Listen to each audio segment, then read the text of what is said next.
You're listening to the Pace Radio Network, here at paceradio.net. The opinions of the individuals during this broadcast are their own, and may not be the opinions of their group or other organizations they may be involved with. All medical advice during our broadcast is not a medical opinion and should be checked with your medical physician. Oh yeah, baby, that's lovely.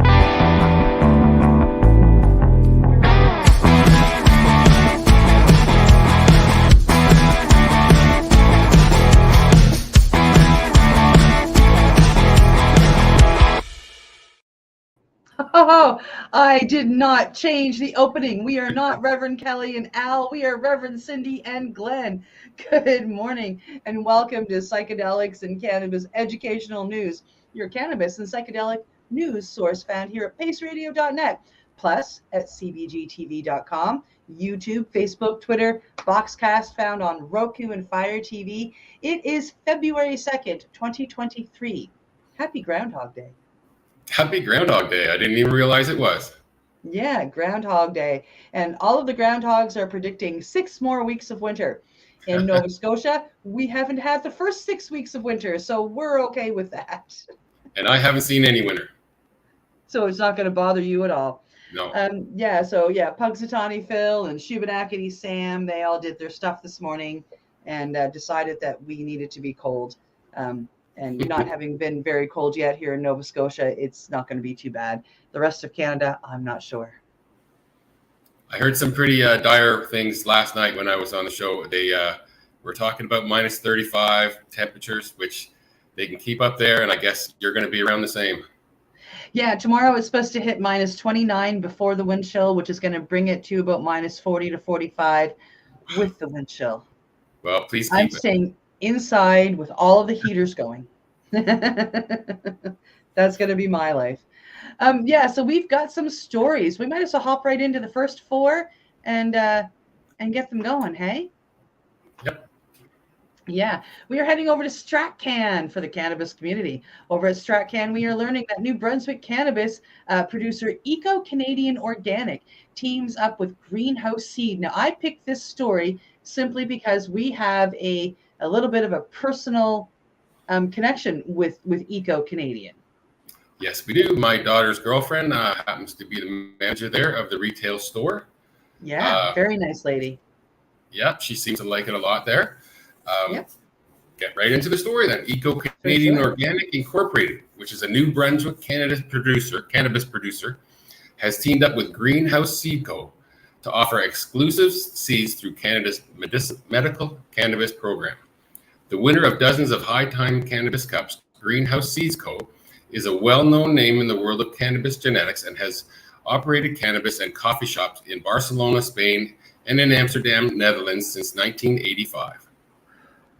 Exciting. The company is also well known for its Strain Hunters series on the Vice documentary movie Kings of Cannabis. Yep. The collaboration with Eco-Canada Organic, Eco, is on brand for the New Brunswick cannabis producer, explains Kevin Clark, Director of Operations at QAP at ECO. And ECO has separated itself from the competition by focusing on being corporately responsible by becoming certified clean, green, organic, says Clark. Our unique cultivation and vision dedicated to one strain at a time approach with emphasis on quality control produces premium, organic, non-irradiated cannabis for the Canadian market. Brent Harvey, who's the vice president of ECO, agrees. Yeah, they're not hitting this stuff with radiation. That's really important. Eco's philosophy on how we cultivate resonates with consumers, but also because we have found creative ways to collaborate with like-minded businesses to increase our product offerings. With world-class breeders such as GHSC, Eco will be working with the best in order to bring the best possible cannabis products for customers here in Canada. And Eco-Canadian Organics Incorporated notes it is one of a few certified clean, green, organic facilities in Canada, putting a high emphasis on sanitization practices and protocols. Located in Rexton, New Brunswick, ECO is privately owned and operated under a Health Canada standard license. ECO is also one of the 3 cannabis farm gate stores in New Brunswick. Yeah, that's really exciting. It was a great store. Other Canadian cannabis companies have partnered with cannabis breeders and seed sellers from abroad as well. Dutch Passion, an Amsterdam-based seed company, has seeds for sale in Canada, and BC-based Nirma partnered with California's Humboldt Seeds in 2021. There are currently more than a dozen cannabis companies offering cannabis seeds for those authorized to grow medical cannabis, and nearly 24 offering clones, which is really cool. Yeah, I like the clones idea. Yeah, you don't have to worry about popping it. You know what kind of plant it's coming from. Yeah. You just have to continue growing it, and it's pretty awesome. Yep, the hardest part's already done for you. Absolutely. Absolutely. On to story number 2. We are heading over to CTV News, coming from Toronto. Toronto's drug decriminalization request still under review as BC exemption program rolls out. And more than a year after it was first submitted, Toronto's request for the decriminalization of personal possession drugs is still being reviewed by Health Canada. The federal authority confirmed Tuesday that it continues to assess the city's application to ensure both public health and public safety considerations are included. Toronto's medical officer of health, the city manager, and the chief of police requested the exemption to the Controlled Drugs and Substances Act in January 2022, which would allow the possession of illicit drugs for personal use in Toronto. The request is similar to a program that took effect in British Columbia on Tuesday, January 30th, where substance users 30th or 31st, where substance users caught with 2.5 grams of cocaine, methamphetamine, MDMA, and opiates won't face arrest or fines. Instead, police officers will connect users to social services and other supports as the province battles an overdose crisis. In the submission to Health Canada, Toronto officials requested that an illicit drug be decriminalized for personal possession without outlining the quantity would constitute personal use, what quantity. We've come to the social recognition that putting people in jail for having a small amount of drugs for their personal use has not actually worked, said Gillian Cola, who's the postdoctoral fellow for the Canadian Institute of Substance Use Research. It's been a very costly failure to society. It costs a lot of money to put people in jail for this, and it doesn't give them access to treatment or social services. And I think most of the emphasis they're putting on this is they're going to save some money. Well, they're going to have to spend money to save money. Yeah, I think it costs more people to put people in jail, though, than to put them in a treatment program, you know? They have to have the treatment programs there to put people into, and they don't right now. And they are putting zero money into it. So they have to spend the money to save the people, to save the money. Yep. Right. So they're you know, and it is, you've got one thing right for the government. This is all about saving them money on this situation. Yep. And it's really sad. This is a great first step, what they're doing in BC, but it's not the be all end all. It's a very small baby step, Schwartz said. People who are criminalized have criminal records. It means they can't rent a place because people check criminal records. It means they can't get employment because employers check criminal records. And so it means these people are being at risk of being pushed into a downward spiral and being in life-threatening situations. I would hope that we could move from this criminal justice model more to this health outcomes model, where we see individuals are less stigmatized for carrying small amounts for personal use. University of Toronto pharmacology professor told CTV News Toronto they'd be more willing to reach out for assistance to access healthcare to call if someone is overdosing. Toronto Public Health said Tuesday it had been in ongoing talks with Health Canada officials on the decriminalization request and planned to discuss its initial submission with community members. Toronto health officials would be monitoring the rollout of the exemption program in British Columbia, a spokesperson said, and would be presenting a follow-up submission to Health Canada later this year. Well, I hope it does. I mean, like I've got friends that are out in BC fighting this firsthand. I've got friends that are out in BC that have family members that are involved, you know, that live this firsthand. And, you know, like I say, I mean, doing this is great. It's going to take away some of the stigmatization. It's going to help people want to speak up because they won't be as scared about being locked away if they have a gram in their pockets, but they're taking the money out of recovery. To do this and to help people, they're taking the money. It's not that they're not spending more money on recovery. They are taking money away from recovery. So they're doing all of this to make it a health crisis, but then they're not having any facilities over here that are being funded to help these people. So we're still in a bit of a turmoil here, and we need both to really battle this crisis that we have going on. We need to take the stigmatization away. We need to make it a health crisis, and we need more of these facilities that are paid by the government to be there. So the government really, they don't need to spend money in jails anymore for these people, but they do need to make these recovery homes and make more of them and have them more accessible to people. Seems like BC is always at the forefront of these kind of issues. They are, and I'm glad that they're here, and I'm glad that they're doing this, and I'm glad that they're being loud about it. And like I said, I hope that they get some more facilities out there to help people, because every time I go out to BC, I go down to East Hastings and it's larger. And I don't mean by this much. I mean, it's like, we go out and I start crying because it is that much larger. Like it grows daily, and it's so sad. And they have nothing there. And I could keep going and work myself into tears, but we're going to go on to the next story. We are heading back over to StratCan. Ontario Cannabis Retailer Group calls out kickbacks. Ontario cannabis stores are calling for an end to kickbacks that they say are used to incentivize shelf space for some producers. Highland Cannabis Incorporated, an independent retailer based in Kitchener, Ontario, is leading the Cancel Kickbacks campaign in an attempt to pressure the provincial government to look closer at the issue and enforce its own rules against inducements between licensed cannabis producers and licensed cannabis dealers. Mm-hmm. Or I should say retailers. How's that? Yeah. Oh, I don't know. Dealer seems like a good word too. The Cancel Kickbacks campaign is demanding that the Ontario government properly enforce its own anti-incentive regulations, which are being circumvented by retailers and manufacturers who falsely and unlawfully characterize incentive transactions as payments for the sale of data for business intelligence purposes, argues the organization in a press release.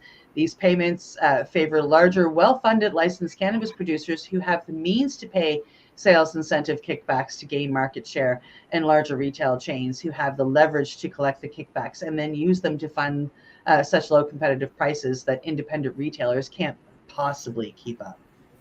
Ontario, like many other provinces, does not allow inducements, such as producers offering payment for preferential shelf space or to even carry their product at all. However, it's become a well-known and controversial practice that some retailers, especially larger retail chains, sell data plans to producers that some argue are simply a workaround that allows for these kinds of inducements.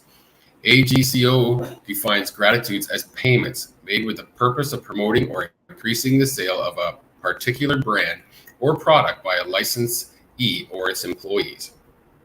The Cancel Kickback campaign is demanding that the Ontario government enforce its own anti-incentive regulations, which the campaign says are being circumvented by the retailers and manufacturers who falsely and unlawfully characterize incentive transactions as payments. I just read this in a previous paragraph. I really did. So I'm going to go down to the next paragraph. Genoe Cavion, co-owner of Calyx Trichrome's Cannabis, an independent cannabis retailer in Kingston, Ontario, says she has been approached by several producers who want to pay such kickbacks for shelf space. Although she notes such practices are not uncommon in the retail world, they are not supposed to be allowed in the cannabis space. In our industry, it's specifically not allowed, explains Cavion. In my opinion, the AGCO changing the rules to allow for data sales has just opened up this opportunity for retailers to benefit from the kickbacks. It's not even a very thin veil in some places. Some are very, very blatant in it being a kickback. Ultimately, she says she thinks producers and retailers participating in such programs will only harm themselves in consumers' eyes. But this might take years, she said, meaning smaller retailers will have to lighten their belts to make it through this period. It's really to their detriment, because now I won't carry their products at all. There's no longevity in these deals. they're going to dry up. It's a dead end. But for those of us who are independent, the question is, can we outlast this program? Owen Allerton, owner of Highland Cannabis Incorporated, says he thinks these plans will be the end of independent retailers. And by not enforcing the inducement ban, AGCO tacitly allows cannabis producers to pay prohibited kickbacks to cannabis retail chains, says Allerton. Several of the big retail chains are using the ban stimulus money to fund predatory pricing, to control the market and therefore drive the small independent retailers out of business. People are talking about the price wars in the cannabis retail market. There are no price wars. There are only big chains, and their ultra discount models are subsidized by illicit kickbacks. Producers pay these illicit kickbacks for shelf space at major chains while undermining the 1,000 plus independent retailers, putting them out of business, he continues. In the end, only the chains will remain. As of June 30th, 2022, the AGCO revised the regulator's standards for cannabis retail stores to allow retailers to sell this sales data to producers for business intelligence purposes. One retail chain that recently posted its public earnings report noted its data sales were 21.7 million for the fiscal year that ended October 31st, 2022. Such data sales are not necessarily connected to such kickbacks, making it difficult for the provincial regulator to investigate. Well, just don't let them sell the sales data. Yep, no more data sales. That's it. Pretty simple. The Cancel Kickbacks campaign argues that this rule change made it possible for some larger industry players to get around this ban by characterizing such payments as being for sales data, which the organization says threatens to undermine Ontario's cannabis industry. Of Ontario's 1,573 licensed retailers, about 300 are affiliated with large retail chains, and over 1,000 are smaller independent stores with fewer than 10 stores. Notes the press release, independent cannabis retailers are predominantly run by individuals or families who have invested personal finances and savings in their retail startups. These independent businesses make up the bulk of the industry and are at most risk from predatory pricing funded by illicit incentives. Well, you came up with a simple strategy to eliminate this. Don't allow it. Done. Yeah, just like get rid of that kind of sales. I just wanted to say that we've had somebody paying attention to us for a little while. They were asked about what about freedom plus charity. I'm not really sure what they're talking about there, but that's okay. So welcome. Peace out. Thank you for joining us. We appreciate it. We've got a couple of extra minutes here already, so I just wanted to talk about the fact that our network is up for an award. That's really exciting. Thank you so much for the nomination. Everybody here at Pace Radio Network is very excited about it. We have been talking about it since we found out. So yeah, thank you so much. I'm just going to play a little video here that tells you a little bit about it.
That's really exciting. I am so thrilled that we have been nominated. So you can go to canexpo.com and you can get all of your entries in for all of the various platforms.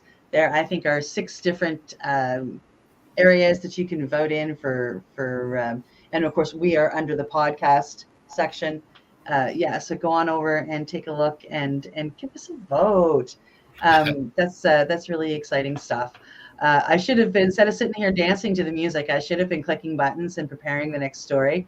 I was doing the same thing, so. I was like, woohoo. So heading on to our last story before break, we are heading actually over to the CBC, and we're talking about decriminalization, yet another half measure as BC confronts full-sized drug crisis, advocates say.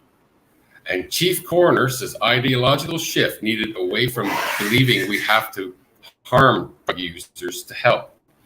More than 6 years and 10,000 deaths since the declaration of public health emergency over the tainted illicit drug supply, BC remains a land of pilot projects and what many describe as half measures. Safer supply is still only available to a small fraction of people who use drugs. Most supervised consumption sites still don't allow smoking, even though inhalation is responsible for the majority of deaths. Meanwhile, wait times for treatment and recovery beds are long, and there's still no provincial regulation ensuring facilities are using evidence-based methods and employing qualified staff. And I have to continue to say that I have watched a friend's daughter sit there, and she has to get up every day and make a phone call to all of the different places every day. Hi, do you have a bed? Hi, do you have a bed? Hi, do you have a bed? And she's got to do that phone call every day, or they think that she's no longer interested and she's off the wait list. Wow. On Tuesday, British Columbia adds decriminalization to the list with the launch of a 3-year pilot project allowing personal possession of very small amounts of certain drugs, much less than what the province and advocates had recommended. Chief Coroner Lisa Lapointe, one of BC's most uncompromising voices for bold measures to end the crisis, describes the decriminalization pilot as a really important first step. Yes, it is a very important first step, but it is a first step, and it's a small one, and we need many, many more steps. But she said, if we really want to save lives, what's needed is a complete ideological shift away from seeing police, the courts, and punitive treatments as the solution. For decades, the goal has been to deter people from using drugs by harming them. Let's harm them as much as we can, and that will stop them from using, Lapointe told CBC News. Yep. This approach, she said, has clearly failed. What we now have are thousands of hurt people and thousands of people who have died. Yeah, the goal needs to shift to helping people who use drugs, she said. It really, really does. It needs to go from criminal to health. The point of view shared by drug users and advocates who say they're sick of watching as governments in Victoria and Ottawa take baby steps to fight a monster of a problem. Drug policy is politicized and used as a way to score political points across political parties. And people who are struggling and suffering and dying from this drug supply are really being abandoned, BC Green Party leader Sonia Furstenau said. In her mind, decriminalization is emblematic of the problem, not even a half measure.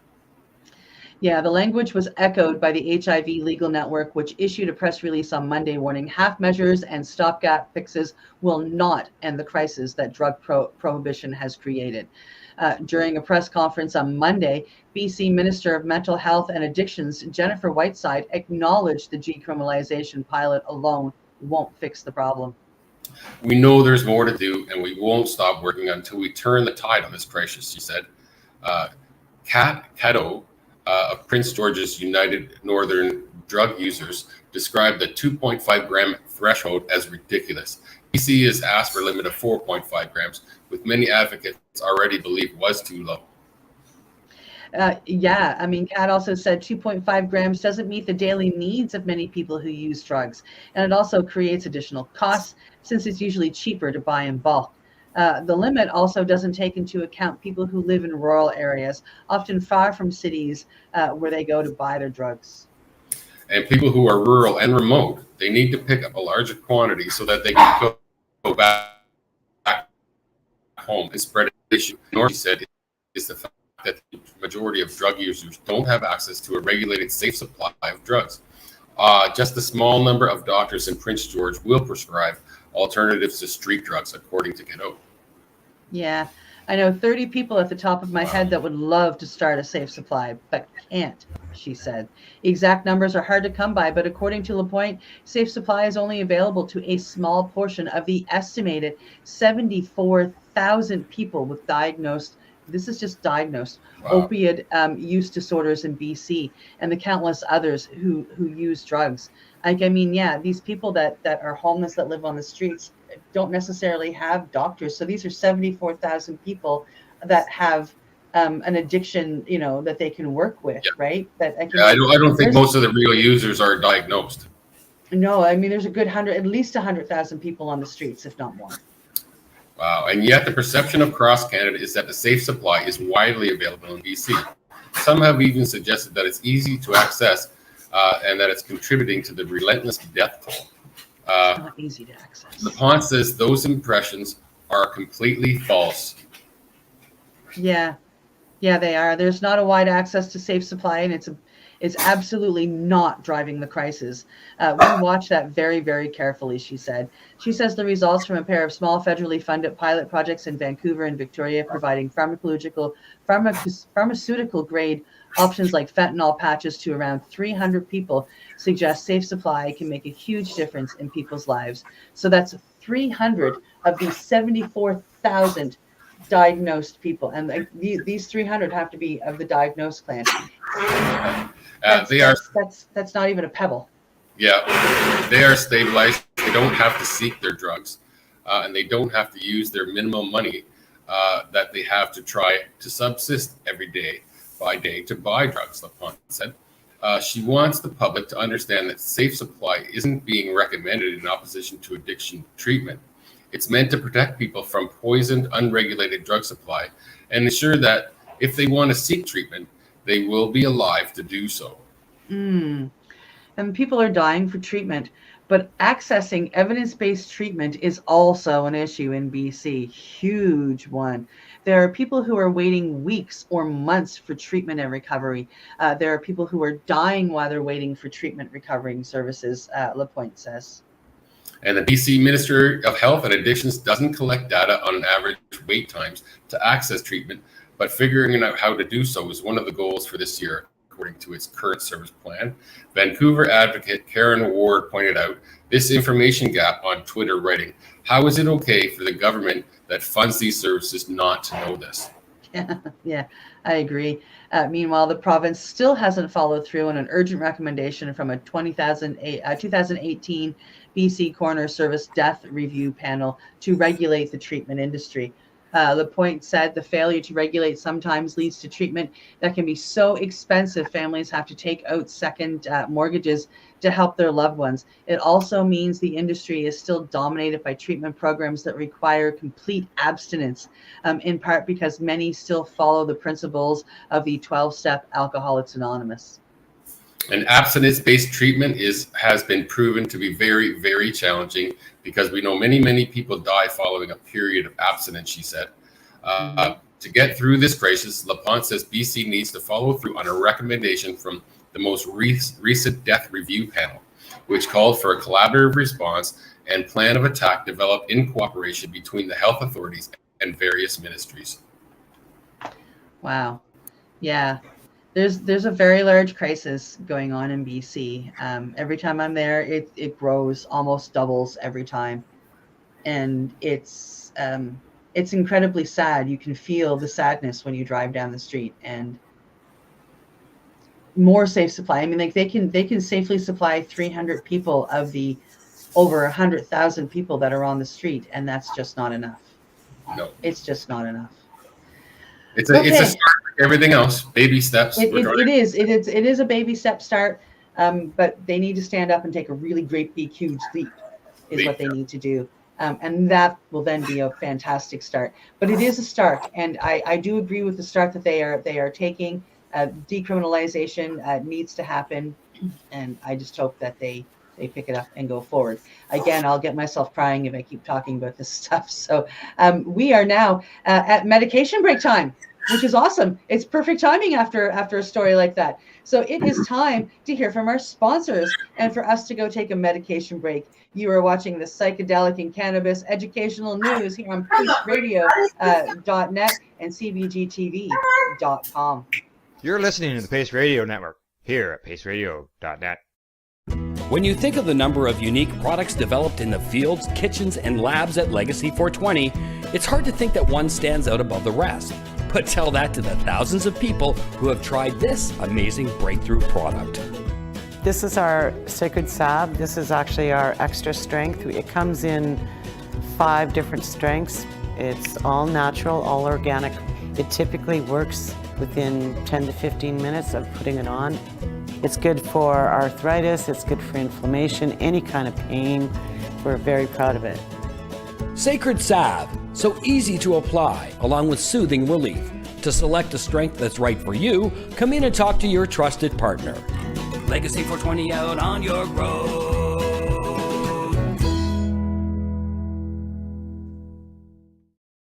Pace Radio Network, by patients, for patients, and for those who want to know. Enjoy the buzz of legalization with Campbellford Lifestyle Shop. From lights to plant nutrients, books, consumption accessories, and more, we've got all your basics to grow or consume cannabis. Visit our info center or take a look at our piercing services and body jewelry, now available in-store through Campbellford Lifestyle Shop, 17 Bridge Street West, Campbellford.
Let's share Pace everywhere. That way it can help create peace.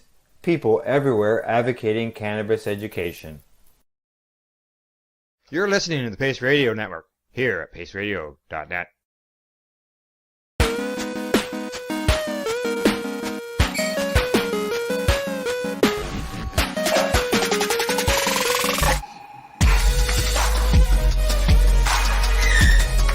We're back.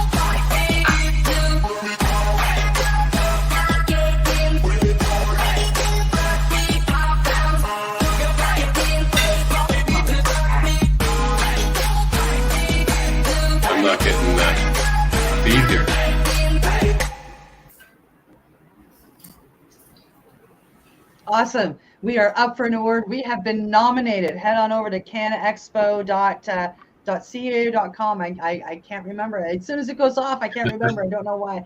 And get your vote in. There are a few different categories that you can vote. We are in the podcast category, and we would really appreciate your vote.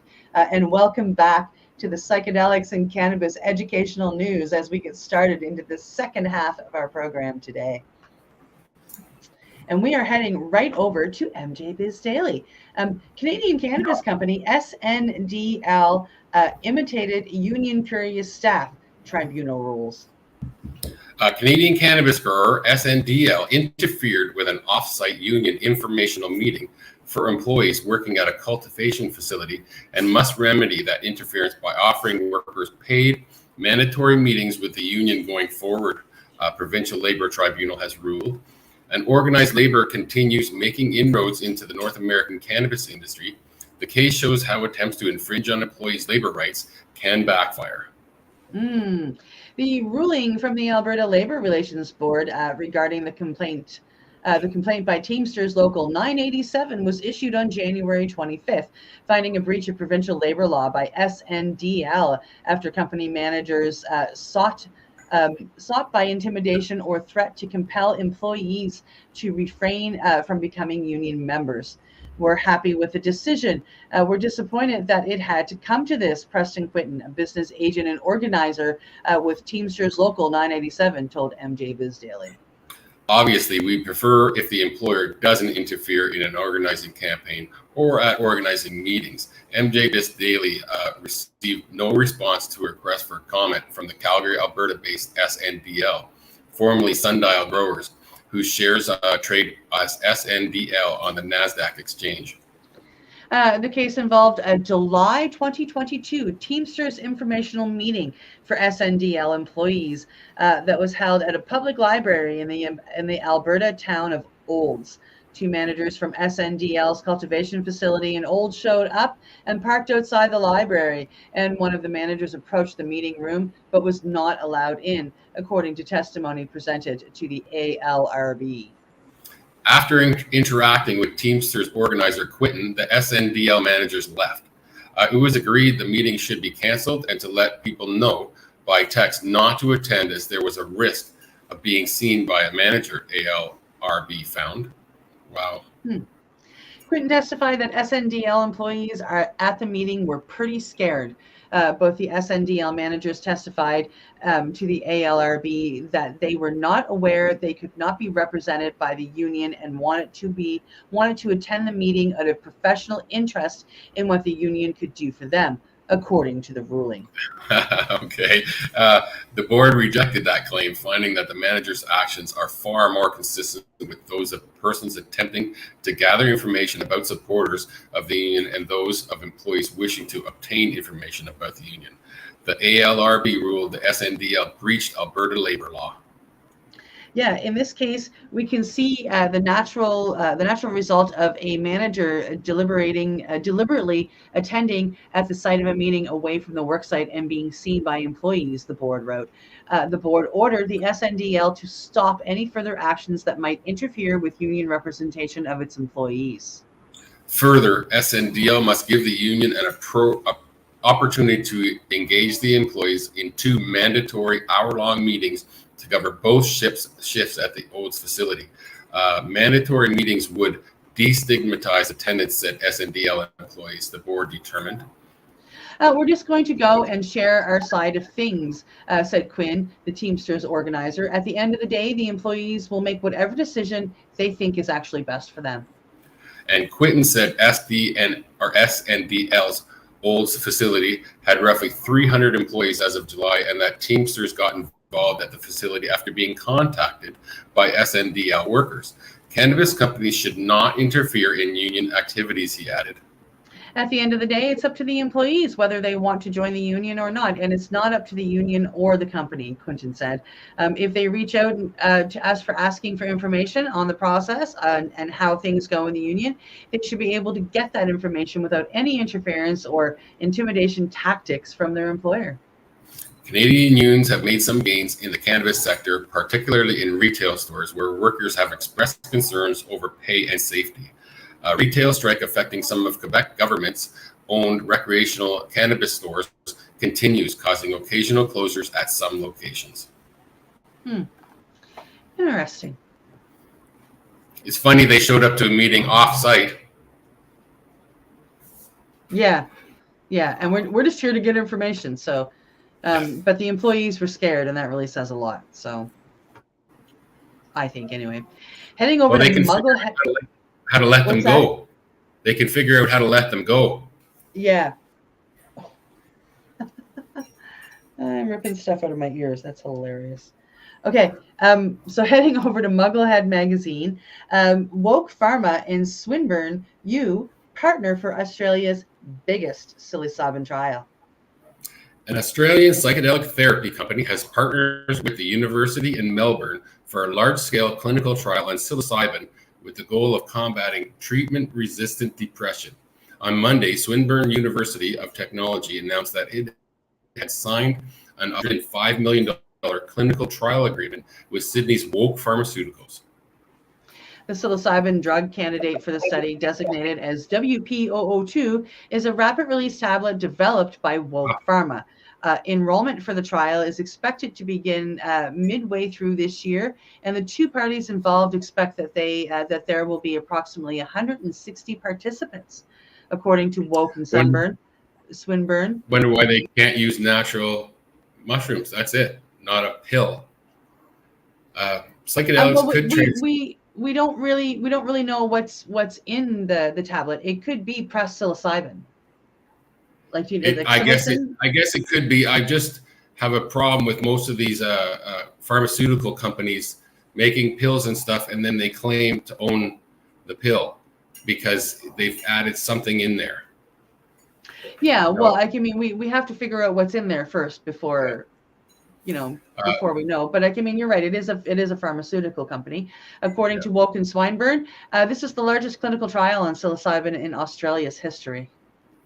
Psychedelics could transform the landscape of treatments for many psychoactive disorders, including major depression, she added. Roswell is a cognitive neuropsychologist at Swinburne's Center for Mental Health. Woke Pharmaceuticals Director and CEO Nick Wolf also conveyed his enthusiasm for the upcoming study. The trial will inform the further development and potential registration of WP002 psilocybin-assisted psychotherapy as an effective treatment approach for patients living with this debilitating condition, said Wolf. In addition, the trial will investigate the potential economic benefits to the healthcare system and society from durable remission of depression. Last August, for example, Loeb Sciences Limited began clinical trials in the country on two of its psilocybin analogs, active ingredient psilocybin, and the Australian government was able to provide the company with 43.5% rebate on expenditures related to the study through its Research and Development Tax Initiative program. Earlier last year in January, a team of scientists at the University of Sydney received approximately $2.8 million in government funding to study MDMA for the treatment of post-traumatic stress disorder and alcohol use disorder. In 2021, Australia's Medical Research Future Fund organized a $14.5 million grant for psychedelic research and clinical trials. So Australia is trying to move ahead with psychedelics. Yep. Which is really cool. Along with most of at least North America. Yeah. Yeah. It's just interesting that Australia is doing it, considering they've got their heels so dug in about cannabis. Heading over to MJ Biz Daily, Argentina launches cannabis regulatory agency with eye on exports. Argentina launched a national regulatory agency for the hemp and medicinal cannabis industries, aiming to capitalize on the domestic and international markets. Governing body, Agencia Regulatoria de la Industria de Cannamo. Wow, de Cannabis Medicinal. That's a mouthful. Or regulatory agency for the hemp and medicinal cannabis industry, seeks to regulate and foster a wide variety of cannabis-related sectors, such as medical cannabis, cannabinoids in food and cosmetics, cannabinoids in food for veterinary use, and industrial hemp. I'm really glad you got that paragraph. The ARICCAME's first working group was held last week. L reported. The agency also lists as its general objectives to introduce hemp and all of its derivatives in Argentina, including for food, construction material, textiles, and bioplastics. Promote scientific research for cannabinoid-related technology progress, as well as promote favorable conditions for the existing industries inside the country. More specifically, the agency will look to establish clear rules providing legal certainty to the sector and monitor non-compliance with the regulatory regime. The ARCAIM will also be responsible for authorizations of imports, production, domestic marketing, and exports, according to the Allen and Brie law firm in Buenos Aires. Reuters reported that the new national agency's working group will look to regularize and promote the country's nascent cannabis sector. This opens the door for Argentina to start a new path in terms of industrial exports on the basis of huge global demand. The news agency quoted economy minister Sergio Massa as saying. After Argentina's industry largely failed to materialize in 2017, when the initial medical cannabis law was approved, authorities published a new decree in 2020, aiming to address the shortcomings of the rules governing the country's medical cannabis sector. The decree allowed pharmacies to dispense cannabis magistral preparations. It also expanded the reach of the potential industry by allowing access to medical cannabis for any ailment, not just select conditions, as was the case with the 2017 version. Another law was passed in May 2022, the regulatory framework for the development of medical cannabis industrial hemp industry. That law is available if you want to click this link right here. Well, Argentina, moving forward. I think all the South American countries are moving towards legalization, just for the fact that they need the money and they realize that there's actual money in it now. Yeah, it's easy to see right? Well, heading over to our last story in my favorite publication, the Fresh Toast. I always like to, learn how to enhance my cannabis high. So 3 overlooked ways to enhance your high. The psychotropic effects of cannabis are substantial. However, you might be getting less out of your high than you could be. The benefits of smoking cannabis are countless. There is a wide range of effects when it comes to enjoying this special plant, including health advantages and exhilaration. However, habitual cannabis users know very well how quickly their tolerance may grow. It sure does. You really planned everything so well and visited your favorite cannabis dispensary, or maybe you ordered the best cannabis delivery service and that reached you just in time, but it all got dull when you lit up. You just failed to get the high you expect. Mood ruined, right? Yeah. Perhaps you don't notice it at first, but things are getting boring now. This cannabis is calmer and more subdued than you probably anticipated. Well, we totally understand that having to deal with the issue is very annoying. Fortunately, there are some overlooked tactics that you can use to get the most out of your cigarette sessions. Store your cannabis correctly. Where do you put your cannabis when you get it delivered to your house or buy it from a reputable cannabis dispensary? Using a plastic container or the bag the cannabis came in could suck up the herb's effectiveness. Plastic conducts electricity, which will destroy the THC in your flower's trichromes. A strong and durable container, such as a jar made of glass or steel, can prevent this from happening. Some cannabis dispensaries have adjustable inbuilt humidity settings, while others use replaceable humidity packs. An easy alternative to these is to leave an orange, lemon, or lime peel sealed in with your cannabis for 2 or 3 hours to cure. Preventing your stock from drying out, crumbling, and losing its potency is a good idea. To maintain your stash's quality, put it away in a dark and cold spot where no direct sunlight can reach. We assume that you have found a reliable supplier or the best cannabis dispensary. If you reside in a place where dispensaries or cannabis clubs are legal, this will be much less of a hassle. Even if you're in a place with few options, you might be able to find out what kind of cannabis strain you're being served. This should be sufficient to enable you to explore the cultivar on the right side and gain some basic insight. You can also find relative information about prominent cannabinoids and terpenes in various strains, as well as other aspects of the strain's phytochemical profile online. Different combinations of the chemicals can produce effects ranging from cerebral euphoria to a full body buzz. Estimates of expected THC concentrations are also easily available. These characteristics will, of course, change, but it usually depends on two important things, which is the grower and the source of the seeds. The best course of action is to try out various strains until you find one that gives you the desired effects.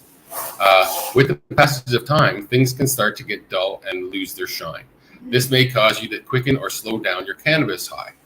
You may be more conscientious about your smoking habits. The intensity of the surge can be raised by prolonging the inhalation.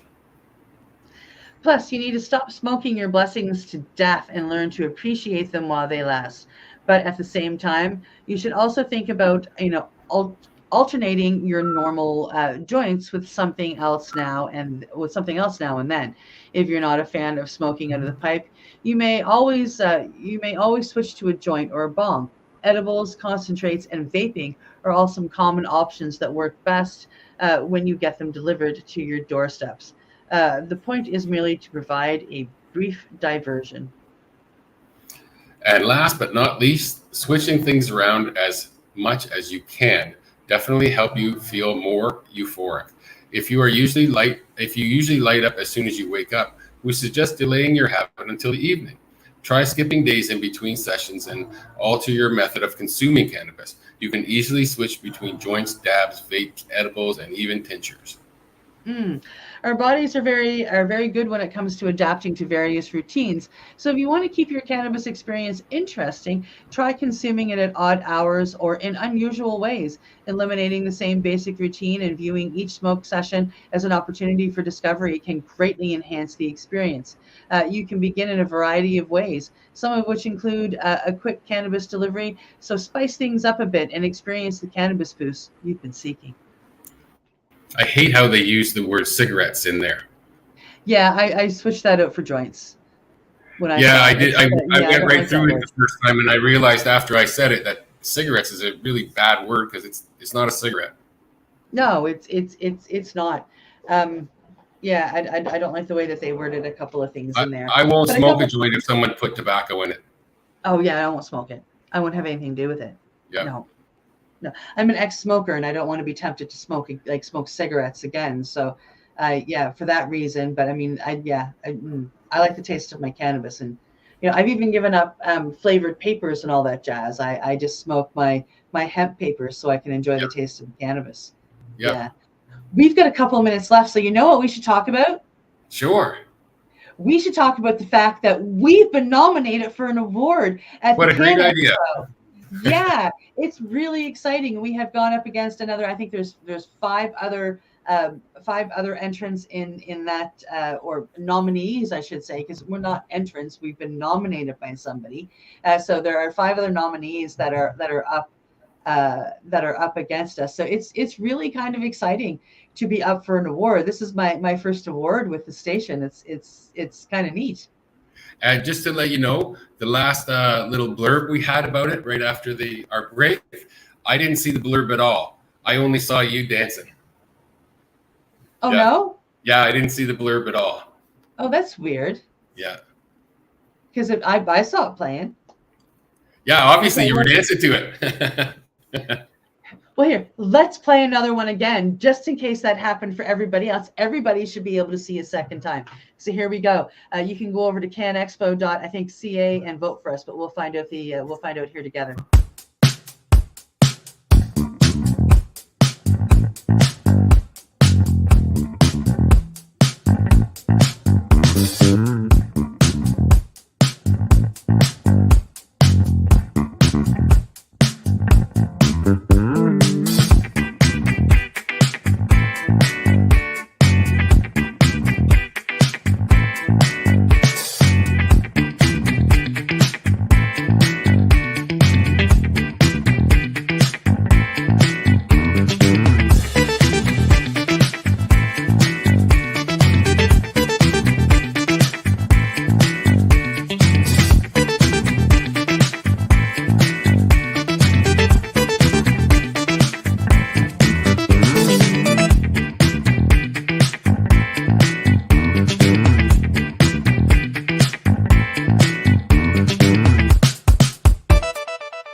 canexpo.ca. Head on over there and you can vote in all of the categories. We are in the podcast category. I think we are the second or third one in that category. And all you have to do is click on us and highlight us, and then vote in the rest of the categories and send your vote in. We appreciate everybody and love everybody for taking the time for doing so. Thank you so much. I'm going to vote today. Going to vote today. I voted yesterday. But that does bring us to the end of our show now that we have done our stories, and I have, shamelessly plugged the fact that we are nominated for an award at the Can Expo this year. I'm really excited. Voting is open for the entire month of February. But that is our PACE News Report for today, February 2nd. Groundhog Day, from the Legacy420.com news desk, and for our buds over at Campbellford Lifestyle Shop and Legacy420.com. In closing, we'd like to say thank you for watching and or listening. Catch our next broadcast with Reverend Kelly and Al on Monday. And as Al would say, don't forget to educate, medicate, and do not incarcerate. Have a great weekend, and we'll see you all next week. You're listening to the Pace Radio Network here at paceradio.net. The opinions of the individuals during this broadcast are their own, and may not be the opinions of their group or other organizations they may be involved with. All medical advice during our broadcast is not a medical opinion and should be checked with your medical physician. When you have a pain that's reached its peak, Legacy for 20, it's so unique. If organic cannabis is what you seek, here's your trusted partner 7 days a week. Suppository salves, vapes and drops, topicals, edibles, infused pop. Just when life seems like it ain't easy, at Legacy 420, enjoy a pop freezy. Lab tested products, make them the GOAT. Legacy 420 out on your road. Legacy 420 in Tyndonega Mohawk territory. Indigenous organic cannabis at its finest. What do you find at paceradio.net? People advocating cannabis education. Enjoy the buzz of legalization with Campbellford Lifestyle Shop. From lights to plant nutrients, books, consumption accessories, and more, we've got all your basics to grow or consume cannabis. Visit our info center or take a look at our piercing services and body jewelry, now available in-store through Campbellford Lifestyle Shop, 17 Bridge Street West, Campbellford.